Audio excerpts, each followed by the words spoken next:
Tim Howard, lovely to see you here in London. How are you, first of all? Great, yeah, good to see you. I'm well. I'm busy, and that means things are good.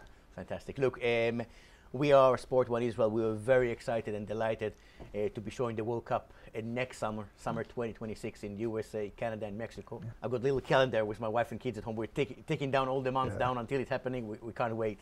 The last time that the USA hosted the World Cup over 30 years ago, you were just a teenager back then. Yeah. How would you describe the impact of that World Cup had on the nation, and how popular the sport now is in America since the World Cup? It was so special for me because I went to 2 matches, both in California and LA, and you know, for me, I was the story that U.S. soccer and soccer in America wants to tell. It's this introduction to world football and the amazement that it brings, and the color and the pageantry that it brings, and it attracted the nation. It attracted the interest. It attracted, for the first time, real money in terms of, we created the MLS off the back of that. So it was a special time in soccer for America. והכדור הולך לדס, והנה הראשון! ארצות הברית עולה ל-1-0 מול איראן. חגיגה גדולה כאן, ביציעים. Americans obviously have very high expectations when it comes to their sports. I think it's every sport pretty much. What will satisfy Americans in the World Cup in 2026? Yeah, great question. I mean, I think that, you know, in terms of the men's team, you know, the expectation has grown to, you have to get out of the group phases. I mean, it's not even a question anymore. If you don't get out of group stage, that's a massive failure. Might be even easier this time because it's going to be a bigger World Cup. Bigger World Cup, yeah. And so you look at that and the expanded rounds of teams, and you think, you know, can you win a second round game and then push on? And you're going to have to, at some point as a U.S. team, take down one of the big teams. And that is, you know, U.S. gets behind their teams. There's big expectation, but as a country, we get behind our teams. And, you know, that would, I think, satisfy so many people to see the team play well, get out of the group in advance, and then really take on one of the world giants and beat them. I can shut my eyes and imagine USA against England in the final in New York. I look forward to be there. Amazing. Wow. Yeah. I know who I will support and who you're going to support. Let's talk about the Leo Messi impact. Obviously, joined the MLS a few years ago. That Leo Messi madness, how would you describe the impact it had on soccer in America? Reached the expectations even beyond? I think so. I mean, the MLS has always had this really great way, even since the beginning. When you think about Roberto Donadoni coming to New York at the time, and they've always had some big names as you know, designated players as such. Even Beckenbauer and Pelé back in the day. Yeah, a long time. Yeah, but it was, Messi's different. He's different because of the expectation of, we've had world-class players and great players. We've never had the best player ever, and that is who he is. And you know, along with that is his desire to win.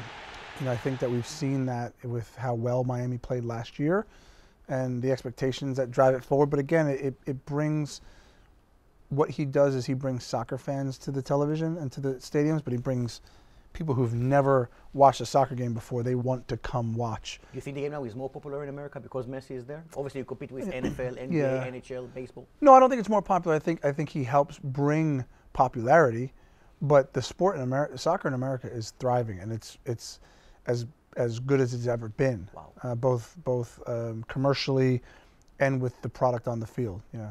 I was very excited to go to the World Cup. Before the interview, after what you told me now, I'm even more excited. We are from Israel. We're very excited with the players we had in the MLS in the last few years.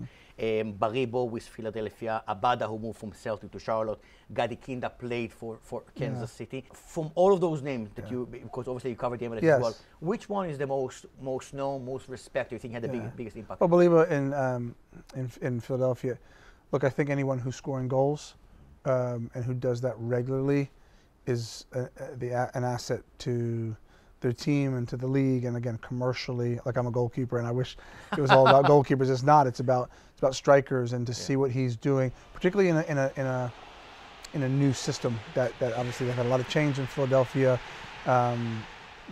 But again, for him to be able to kind of make that transition, that it's a proud franchise. It's a young franchise, Philadelphia, but they're a proud franchise. And the city of Philadelphia are incredible the way they support their teams. And they so just won the NFL as well. they just won, yeah. So I mean, if you can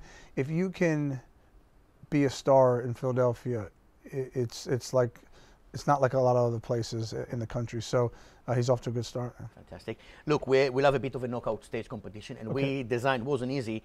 We took 8 Premier League goalkeepers at the moment. I'm going to show you this list, and we're going to compare them, and you're going to decide who do you think is better, and then we're going to reach your number 1 as it is in the Premier League. Yes. Here is the list. Okay. Right. Let's start, please, from, I'm telling you in advance, it's not going to be easy. Yeah, that's fine. Let's start from the top left-hand side. David Raya against Nick Pope. Who are you going for and why? David Raya against Pope. I think Raya wins that. He's got really good feet, plays an incredibly high line. Both teams are very good, Newcastle and Arsenal, but I think David Raya just edges him. And it feels that the big decision of Arteta to bring Raya, huge decision. Them. Yeah. I think he's not let them down. He's done exactly what Arteta's wanted him to do. Let's move on to the next battle, and this is probably the most juicy battle over there. Easy. We got the World Cup winner, Emi Martinez of Aston Villa, against Alisson for Liverpool. I think you're going to sweat from this one. Who are you going for? I am, other than the fact that, Emi Martinez is voted the best goalkeeper in the world. Other than the fact that I think Alisson is probably the best goalkeeper in the world, probably.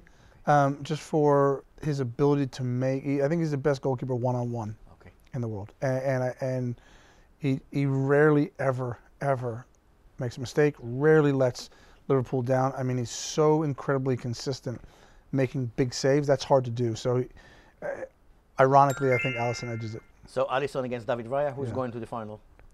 Oh, Alisson. Yeah, Alisson I just think is the fundamentally better goalkeeper between the two. Let's move on to the right-hand side, top right. We have, obviously, Ederson from City and Vicario from Spurs. Yeah.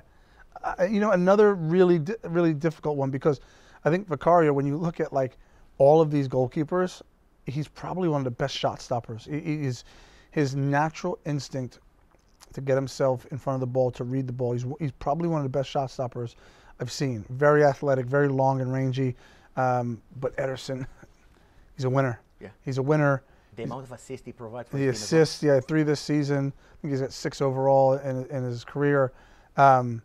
He does. He comes up with the timely save, because he doesn't have to make a lot of saves for City, and just probably by the nature of who he is to his team, I think he edges it. Excellent. Jordan Pickford, England number 1 in Everton against Andre Onana.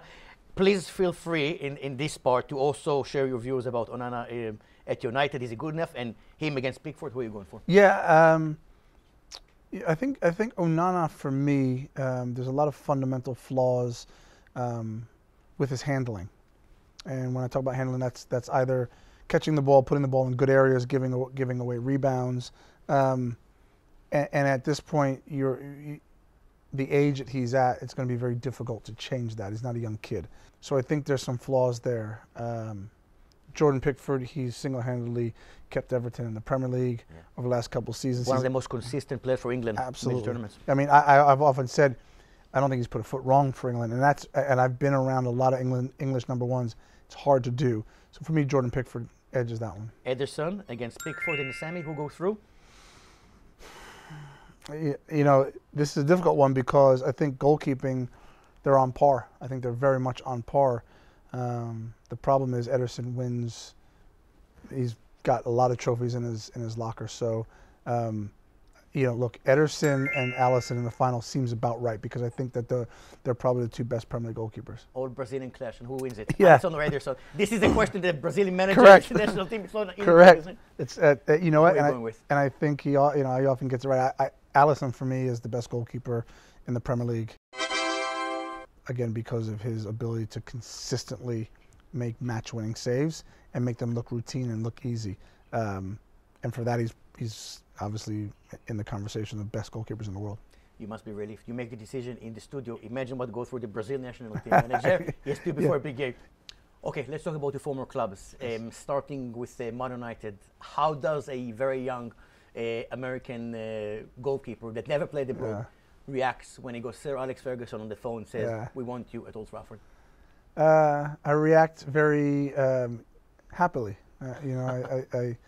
I was just as surprised as anybody else, and other than the fact that I heard the voice and I had the phone call, and so I was excited. I didn't know, he walked me through the process of why they identified me, what they liked about me, and what their plans for me were at the club, and he just said that this is the steps that it's going to take in order to get me there and get the contract and the work permit sorted. But honestly, I trusted in the fact that they would handle that. I was excited to just tell my friends and family that you're never going to believe what I'm going to tell you, but I'm going. They actually believed you the first day. I mean, for the most part, but I think they were just as surprised. And here's Giannakopoulos, and it falls for Kevin Nolan. Oh, it's a great stop from Howard. That competition between yourself and Roy Carroll, how surprised were you when he left and Sir Alex decided to recruit Edwin van der Sar? No, not surprised. I think at United you have to do the business and you have to consistently be great. And anything below that is substandard. And so I had a lot of learning to do as a young goalkeeper. I have some really good attributes to my game, but I needed to learn the other side of it. And what United needed at that time was a steady, world-class goalkeeper, and they got that in Edwin van der Sar. And I was thankful for the time that I had at United, certainly the time that I spent working with Edwin, because I learned a lot, which I took into the next stages of my career. But that's also football, and I think you learn, particularly at Manchester United, you learn that football moves fast. When did you learn and acknowledge that Edwin van der Sar is going to be the number one? And when did you realize it's time for you to move on? Is it Sir Alex saying gently to you, look for another opportunity, or something came from you and said, okay, Edwin is here, I need to move on, I need to play football? The summer that we signed Edwin, I was on summer holidays and I got a call from Sir Alex Ferguson and just letting me know, obviously prior to the news hitting the television stations. He wanted to, obviously, out of courtesy, give me a call, and he did. And at that point, I knew that Edwin would be the number one, and that I would have to figure it out. I don't think I think it's a myth that you fight for your job. Edwin's the number one, and unless something drastic happens, he won't lose his spot. So I knew it was going to be about getting through at least that season, and then moving on. I believed very wholeheartedly that I was a Premier League goalkeeper. So that didn't knock my confidence. It probably made me more bullish and more ready for the next challenge. So yeah, I kind of looked for that, spoke to my agent, and within that year, did all the right things, kept my head down, worked hard, but knew that I wanted to play football. So a move was imminent. You had wonderful moments at Everton. I want to share with you that moment when you scored a goal for pretty much the whole pitch. Yes. I'm sure you watched it several times, but let's do a bit of a play-by-play. So you describe the situation. What are you seeing over there? Yes. And your reaction, obviously, and what happens over there. Yes. Play. Okay. Well, I think the ball gets cleared out from a corner, and Sylvain Distin, my good mate, is tracking back and wins it and plays a back pass. It's a bit bobbly, but that's normal for him. And I stick my foot through it. Simple as that. I put my foot through the ball, and I kick it as hard as I can, try and be accurate. And I did that, and I've done that thousands of times in my career. We love moaning about English weather, but the wind helped you. Gale force winds helped me, and you can see the paper blowing everywhere, and the jerseys blowing around. But yeah, it was a pretty special moment, surreal, because I'd never done it before, and I never expected to do it. And I think that's what makes it so special. Sometimes goalkeepers will take a free kick and they'll aim to get it on the target, and clip it in there, or they'll go up for a corner and they'll try and get in the mix and head the ball. But like this, there was no intent to score, which makes it more special. Goodison Park is a special place. Yeah. Goodison is going absolutely crazy over there. Your teammates are celebrating, jumping all over you, but you're not celebrating. Yeah. Why? Well, I think it's slightly embarrassing for the other goalkeeper, number one. I also think number two, which is right, we lost the game 2-1. So even though I opened the scoring, I was never, if you watch throughout my history, I was never a guy who got overly exuberant about goal. I always celebrate at the final whistle, but I always knew there was a job to do. So this concept of going bonkers over a goal before the game ends but we still have work to do. And yeah, I knew that it was an odd, special moment, but not one that I was going to get carried away over. Let's talk about a very difficult topic, the current Man United situation. Yeah. How low can it go? And do you understand why Ruben Amorim is being so stubborn with his system?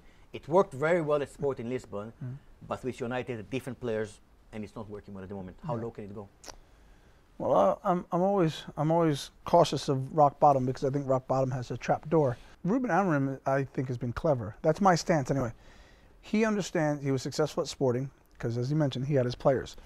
So he realizes that he needs his players and he needs certain specific profiles of players and positions within his formation to be successful.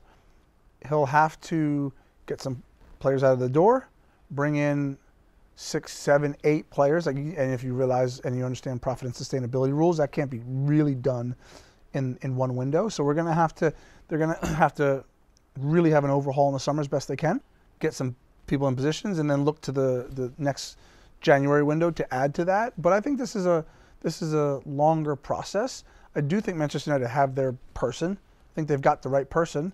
Now they're going to have to back him as they do and get the players through the door that he wants. And then we can begin to judge Ruben Amorim. But I understand what he's doing. He's trying to send a message and say, look, this is the way I play. This is very specific. And because of that, I have needs. I want to hear predictions for the top 4. Who's going to win it? Anyone can change Liverpool, the top 4. And also with Man United. Are they going to win anything this season? I don't think Man United will win anything this season. Not in Europe even? No, it doesn't. Okay. Possibly. When it gets to those real fine margins, I'm not sure they have it, and that's what it takes to win in Europe, particularly at the end. Top 4, no, I don't think anyone can catch Liverpool. Unless something drastically changes in the next couple of weeks, I don't think anyone can catch Liverpool. I think you then have Arsenal in any particular order. I think you have Man City, and I somehow maybe I feel like this is the dreamer in me. I feel like Forest have enough. I think I think Chris Wood. What a story. Yeah, what a story. I think Chris Wood will keep scoring. I think the way that Nuno Espirito Santo sets his team up, it's really rugged. They've got a lot of pace with Elanga and Gibbs-White. I think Hudson-Odoi has been fantastic. So I think they have enough pieces. They're kind of this like somewhat pragmatic group that keeps clean sheets. They pride themselves on keeping clean sheets, but then also have enough in the forward areas with 4 or 5 players to go win the games. And teams have gotten away from that, but they do it really, really well. So I think. Past Baines, Pella in the middle, but there he is, off the frame of the goal again. Well, Tim Howard, I think, got fingertips to it. He really stretched. The ball was looping over him. He did ever so well to get his fingers to it. Oh, brilliant save. I was at Goodison Park for the last ever Merseyside derby. Yeah. What an emotional evening. I mean, incredible. We're about to say goodbye for Goodison Park. What is the one strongest memory you've got from this special place? Oh, I have so many of the one that stands out, except the goal, of course. The goal. Yeah, I mean, I think that if there's a game that stands out, I think unfortunately, I wish I had more success in the derbies, but my first derby where we won 3-0 in 2006 was very special. It was, the pride that I felt at that moment of like, I wanted to be an Evertonian. I wanted to earn my way into that sacred club. And that was like the first step of like, this is what it's supposed to be about. And you definitely did. Yeah. You played for David Moyes, the younger version. How surprised were you when he came back roughly 12 years later? Yeah. And the future, new stadium, it looks very promising for Everton. I wasn't surprised that he came back because in the time that he left, there were moments along that, let's call it a decade, there were rumors of, would he come back? Could he come back? Should he come back? Is the time right? And there were oftentimes the answer to that was no, no, no, whether that was the club or that was him. But this seemed right. This seemed like Everton needed David Moyes, and maybe vice versa. And we see that in the results, they speak for themselves, and his ability to walk into that football club and own it. It's special. And Everton with the new ownership, they also needed that. They needed to be able to finish a chapter in our history, which was the most brilliant chapter with Goodison Park, and now move into the new stadium. And that needed to be a good feeling about that and a good sensation. Winning does that, but also having that familiarity of history also does it. Look forward to see you in the World Cup in summer 2026. Yes. Thank you for your time. Thank you.